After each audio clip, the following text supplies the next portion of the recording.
بسم اللہ الرحمن الرحیم۔ السلام علیکم دوستو، میں ہوں محمد طیب اور آپ دیکھ رہے ہیں پاپولیرٹی فار یو چینل۔ دوستو آج ہم آپ کو پاکستان میں بڑھتی ہوئی طلاق کی شرح کی وجوہات اور ان کے سبب بتائیں گے۔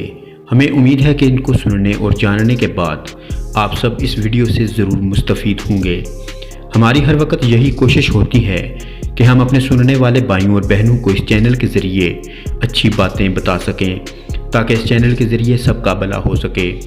اگر آپ کو ہماری باتیں اچھی لگیں تو ہمارے چینل کو سبسکرائب کرنا ہرگز نہ بھولیے گا اور ویڈیو کو لائک بھی ضرور کر دیجیے گا۔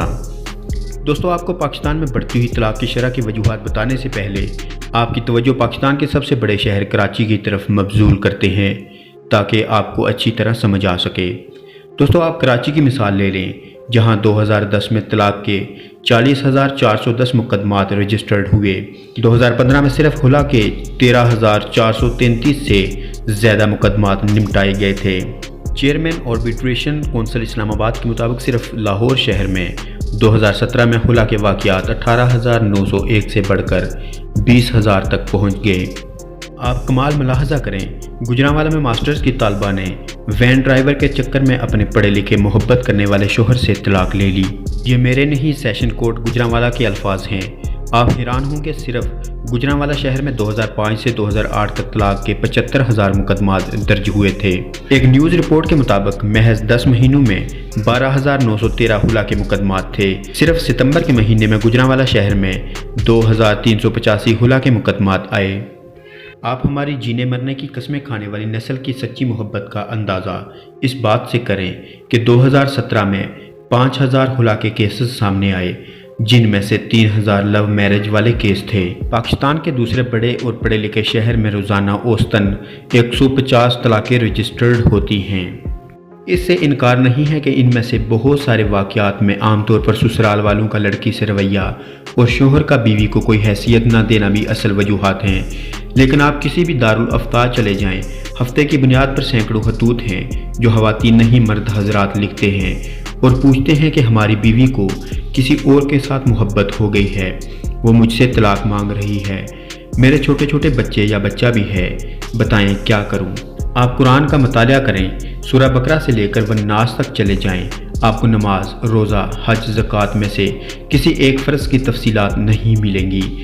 آپ کو یہ تک نظر نہیں آئے گا کہ نماز کا طریقہ کیا ہے، آپ کو ان عبادات کی تسبیحات تک نہیں پتہ چل پائیں گی۔ لیکن نکاح، طلاق، خلا، شادی، ازدواجی معاملات، میاں بیوی کے تعلقات، گھریلو ناچاکی، کم یا زیادہ اختلاف کی صورت میں کرنے کے کام، آپ کو سارا کچھ اللہ تعالیٰ کی اس مقدس ترین کتاب میں مل جائے گا جس کو ہم اور آپ چوم چوم کر رکھتے ہیں۔ یاد رکھیں، اچھا اور صحت مند گھرانہ کسی اچھے مرد سے نہیں بنتا بلکہ ایک اچھی عورت کی وجہ سے بنتا ہے۔ حضرت عمر رضی اللہ تعالیٰ عنہ نے فرمایا، جب دین گھر کے مرد میں آتا ہے تو گویا گھر کی دہلیز تک آتا ہے، لیکن اگر گھر کی عورت میں دین آتا ہے تو اس کی ساری نسلوں تک دین جاتا ہے۔ مرد کے گھر میں وہی حیثیت ہے جو سربراہ حکومت کی ریاست میں ہوتی ہے۔ اگر آپ ریاست کی بہتری کی بجائے ہر وقت سربراہ سے بغاوت پر آمادہ رہیں گے تو ریاست کا قائم رہنا مشکل ہو جائے گا۔ جس کو اللہ نے جو عزت اور مقام دیا ہے، اس کو وہی عزت اور مقام دینا سیکھیں، چاہے آپ مرد ہیں یا عورت۔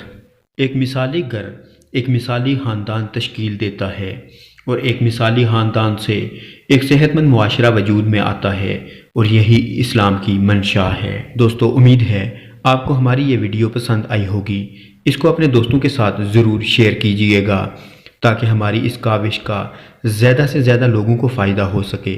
اگلی ویڈیو تک مجھے دیجئے اجازت۔ اللہ پاک ہم سب کا حامی و ناصر ہو۔ فی امان اللہ۔